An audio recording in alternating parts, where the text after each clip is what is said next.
the Daytona 500. You don't have to follow NASCAR to know what the Daytona 500 is, so whether you're new to NASCAR or have been watching it for decades, here's a guide to the most dramatic and exciting Daytona 500 races ever, down to the ones that were downright awful. Well, this is what I get for choosing to start in 2000. What you'll want to know about this race is that it was regarded as one of the worst Daytona 500s ever, and this caused another NASCAR YouTuber to make a video on it, and it reached 250,000 views. This race was mainly remembered for, well, to be completely honest, it wasn't really memorable at all. But for the majority of it, everyone stayed single file as Dale Jarrett led nearly half the laps. A fan favorite in Jeff Gordon was leaking oil onto the track, basically taking him out of contention. And finally, with 6 laps to go, the first thing that actually resembles entertainment finally happens. This attempt at dodging a spinning car is kind of funny, I must say. Dale Jarrett would win this race from the pole after taking the lead with 4 laps to go. And after watching BFM's video on this race, I even came across a Dale Earnhardt interview he included. That's the worst racing I've seen at Daytona in a long, long time. They took NASCAR West Cup racing and made it some of the sorriest racing. Somehow this was one of the best parts of the whole race. If you're ever having trouble sleeping, try skipping out on the melatonin and give this race a watch instead. I'm dead serious. This year's command to start engines was very corporate, but overall, Mr. Sam Jabara did a fair job, and I'll give him a 5 out of 10. Gentlemen,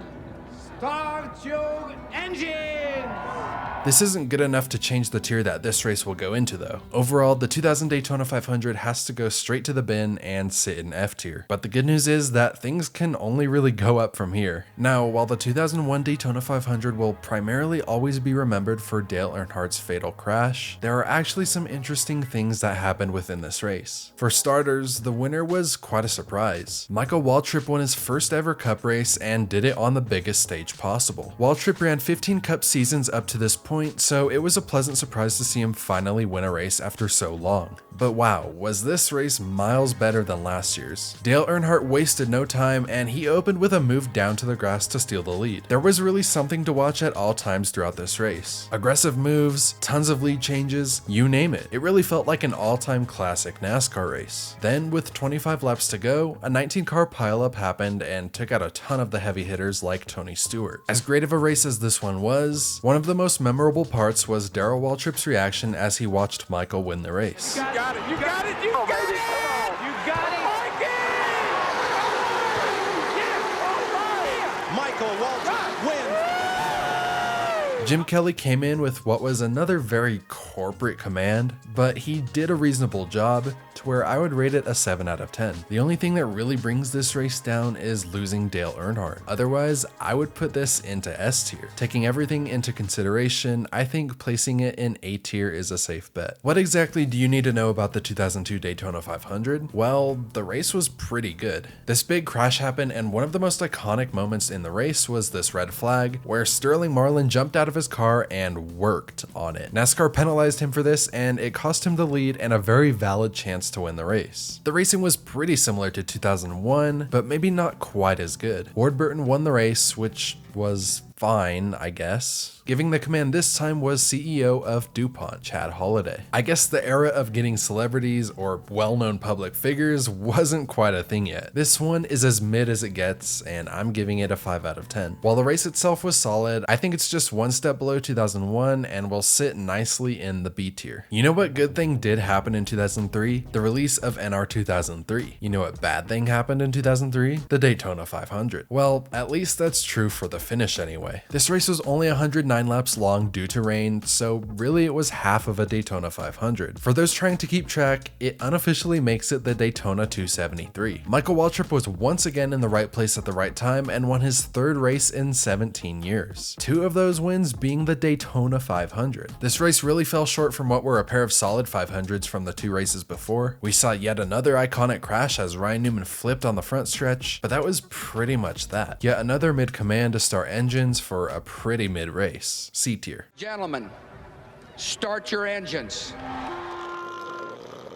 you know what? Maybe we can go back to the CEOs giving the command after all. What always immediately stands out to me in this race is Elliott Sadler's black and white M&M's car. If you've ever gone to Google Images and searched the word NASCAR, you've probably actually seen it before. Last year's winner quickly DNF'd from this race after a barrel roll, and the race was watchable, don't get me wrong, but after the big one happened on lap 72, the rest of the race stayed green, and as a result, the field got separated and there was not much action in the second half. This would probably have ended up in D tier if it wasn't for the eventual winner of the race, Dale Earnhardt Jr., but this will be our second C tier. All I can say here is, wow, what an underrated Daytona 500. If you're a younger race fan or you enjoy watching NASCAR for the crashes, this is a race I would recommend to watch all the way through. Besides the on-track racing, this was one of the best NASCAR races Fox has ever produced. Three wide, they're bouncing off each other.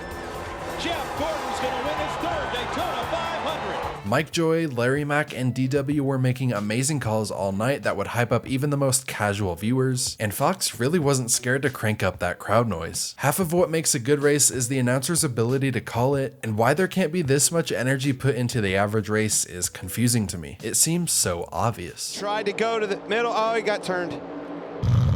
Even McConaughey's Start Your Engines was one of the best ever. Gentlemen, start your engine! Can I put this race in the S tier? Is it too soon? I'm gonna do it anyway. The 2006 Daytona 500 saw some concerns for overly aggressive driving, and ironically, Tony Stewart was one of the most concerned and proceeded to be one of the most aggressive. Aside from that, Carl Edwards got a ride from Kyle Petty, Matt Kenseth had some beef to settle with Tony Stewart, and Jimmy Johnson won his first Daytona 500 with a new crew chief, Darian Grubb. I don't know, the racing wasn't too bad, but definitely forgettable. Just like the Command that year. C tier. Oh man, this is one of the highlights of the whole video. This is maybe my favorite Daytona 500 of all time. You really had a bit of everything. Amazing racing, pit road troubles, rivalries, this insane maneuver, an all-time classic photo finish with a big crash happening behind the leaders, and Clint Bowyer finishing upside down, all while happening under the bright Daytona lights. For a fun random fact about this race, Tony Stewart's name was said exactly 126 times. How do I know that? Did I watch the whole race and count? How about you mind your own business? Very dramatic command too. Start your engines. S tier, easily S tier. The first thing you should know about 2008 is that the race started out with a bang by bringing DW out to give the command. Gentlemen, start your engines! Now, I know he had a little more energy in him, like the time where he called the whole field a bunch of hot dogs. Let's go racing, you bunch of hot dogs. But come on, it's DW, excellent choice. The paint schemes in this race were amazing, but as I watched this race and prepared to give it a rating, it just dawned on me that I don't remember seeing anything from this race at all. Now, that doesn't mean it was bad. In fact, I actually thought this race was good. The only thing I can really recall from this race though is the finish between Newman and Stewart, and I think this race is actually a little underrated. And what a call to the finish too. He's going to have to make it wide, Pedal, baby, pedal! Have to make it wide. The DW, Larry Mack, and Mike Joy booth was something else. I'm gonna sneak it into the B tier. The announcers really carried. I'm happy to report that the video quality of these races goes up dramatically from here on out. No more guessing which pixel on the screen is your favorite driver. Joey Logano's 4th ever Cup start didn't go so well. He actually finished dead last. The race was definitely mid, but on lap 123, everything changed. Boy, Brian Vickers, Dale Earnhardt Jr., that ain't going to work, boys. Vickers hard. Here we go. Busch, the dominant car of the day, in the wall. Oh, and hey, it's the first appearance for this guy. Right after Eric Almirola's second spin of the race, the red flag came out for rain, and after a while, Matt Kenseth was ruled the winner. Solid command here by Florida Governor 2. 7 out of 10. C tier. This is going to be the best 500 ever. Stop the cap. As much as I want to rebel against DW for meme purposes, the race wasn't all too bad. Midway through, the broadcast comes back from commercial to reveal that a caution has come out for John Andretti hitting the wall. A few laps later, a pothole was discovered in the racing groove, and a red flag was thrown to repair it. And after only 35 laps of racing, another caution was thrown to repair it again. But don't be too worried because that only set up for a finish under the lights. The finish to this race felt a lot like iRacing. The people in prime position were battling battling it out and racing hard while the rookie class drivers kept wrecking for last place. One moment McMurray and Biffle were side by side, the very next Dale Jr. was cutting his way through the field. The underdog in McMurray held on to win, and Greg Biffle visited him in victory lane, which made for a wholesome ending. The wait for the red flags marks this race down slightly, but overall a good race. B tier. Since Jimmy Johnson won the 2010 championship, he got to race a car that was equipped with machine guns and special armor. Oh wait, my bad. That's just an ad for Transformers. This Daytona 500 was the first one since the track got a repave. It was also the start of the brand new tandem restrictor plate racing. Although drafting with your teammates was preferred, it definitely wasn't required. This type of racing was unique. Kyle Busch working with Michael Waltrip, Kenseth working with Harvick. It was always the most random combos. Was this type of racing good? It really depends who you ask. It did allow for tons of lead changes though. The problem with tandem drafting, however, is that if you push your partner in the wrong place, you could easily send them spinning. The 16 cautions made it really hard for this race to feel like, well, a race. I would consider myself a tandem racing enjoyer, but this race wasn't anything special. The most notable moments were when David Reagan threw away his chance to win by switching lanes too early on a restart, and also the finish where Trevor Bayne held the field off to win. Another underdog story, which is certainly something to take away here. Oh, and the command? Gentlemen, start your engine! Respectfully, what was that, bro? Not in sync at all. Just not good. The finish really carried this race, because otherwise I would have considered making our first entry in the D tier, but it's gonna go to C for me. 2012 really just needs 2 words to sum it up: jet dryer. That's all anyone truly remembers from this race. Other than that, this was Danica Patrick's first Daytona 500. It's 5-time champion Jimmy Johnson. He collects Danica Patrick. Ouch. This race was dominated by Roush Fenway Racing, specifically Greg Biffle, who was in prime position to win the 500 in 2011. At any point in the race, if you look towards the lead, Biffle was nearby. On lap 158, David Stremme went for a slide in turn 1, and as usual, NASCAR went to commercial, but nothing could really prepare anyone for what would happen when they came back. All that happened on lap 2.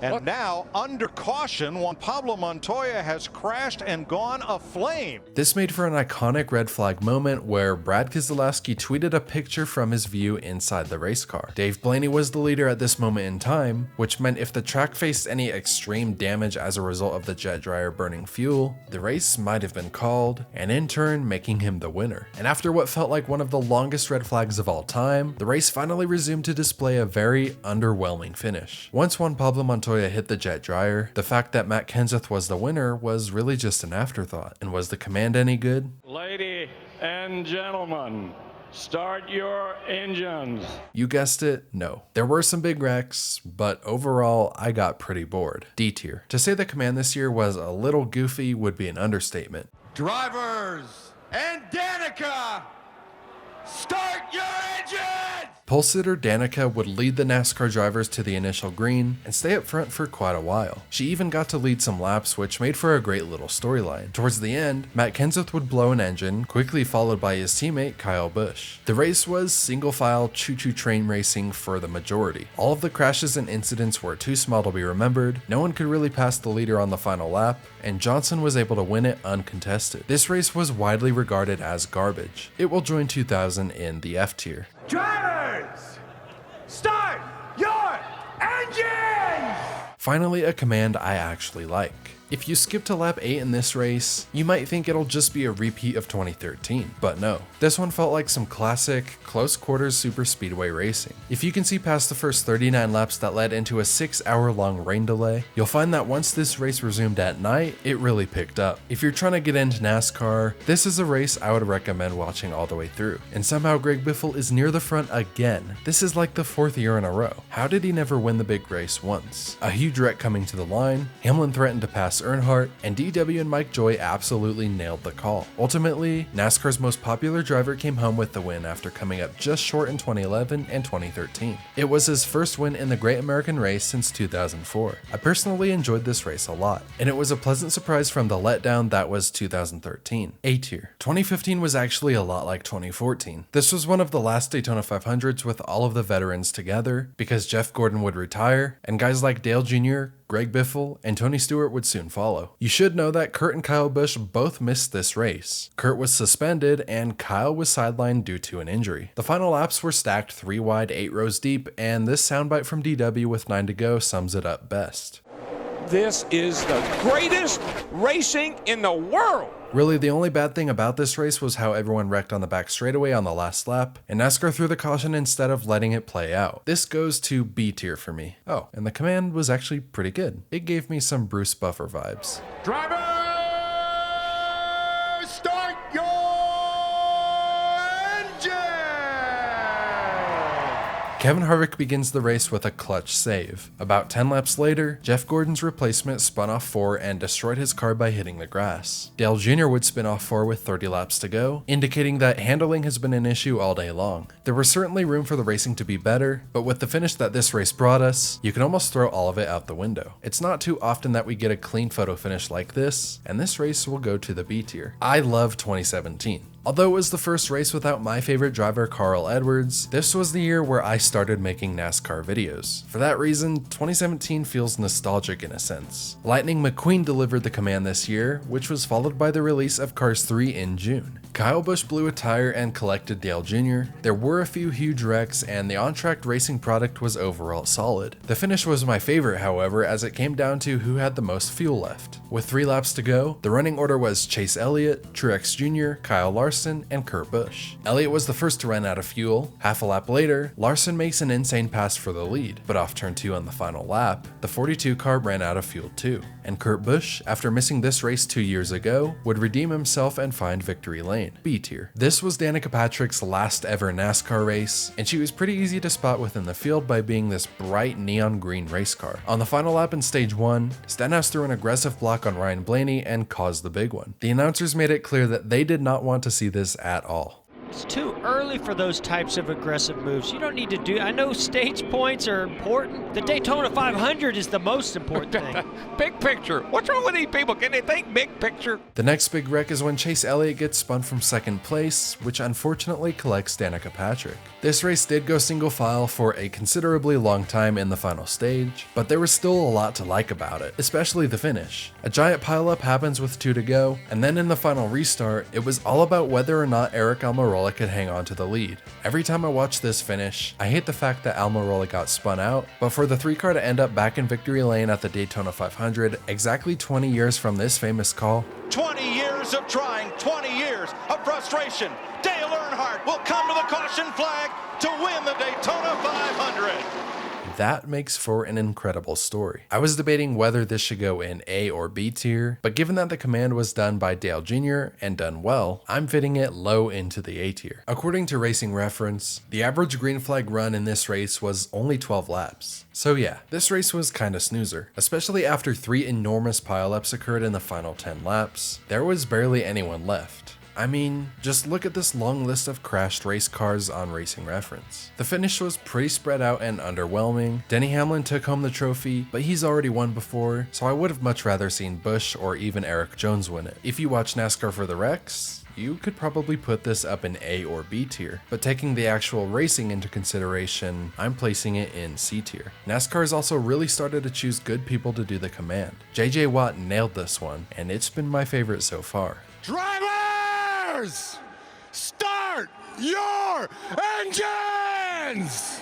There's just one thing from 2020's running that most people actually remember. It was Ryan Newman's huge flip and the hours following that had fans wondering what condition he was in as a result. Thankfully, Ryan made a complete recovery, but you may not know or remember what the actual race was like. Well, the race begins with Ricky Stenhouse Jr. causing yet another wreck, and William Byron seems to have terrible luck in this race. The racing itself was fine. Denny Hamlin dominated, and with 17 to go, the first real big crash took place. The finish itself was solid, as Newman was a few hundred feet away from winning it a second time before getting turned. Once this happened, I hoped Blaney would win his first, but Hamlin edged him out in yet another photo finish. The photo finish that no one remembers. With 3 Daytona 500 wins to this point in his career, Hamlin is definitely building his legacy. If only he could clutch up in a championship race. The start your engines on this one was decent, and it's actually pretty cool when a US president makes the trip to deliver the command. B tier. On lap 15, 2015, a dozen or so drivers saw the end of their race, and William Byron even got really close to flipping. Right after this, the red flag was displayed for rain, which gave teams hours to put together a strategy. The field was now much smaller, and that meant for some choo-choo train racing once again, at least until the closing laps of a stage. The end to stage 2 was an intense showdown between Hamlin and Bubba. Stage 3 wasn't nearly as crazy until this moment on the final lap. Michael McDowell would come out on top, which was really a surprise to many. He brought the Love's car to victory lane on Valentine's Day nonetheless. My memory was telling me this race was boring, and upon rewatching it, I can confirm that it was. There's a good chance that I'm being too harsh on it, but this was a D-tier race. Besides an underdog winning, Pitbull telling the drivers to start engines might have been my favorite part. Start your engines, let's go! Yoo!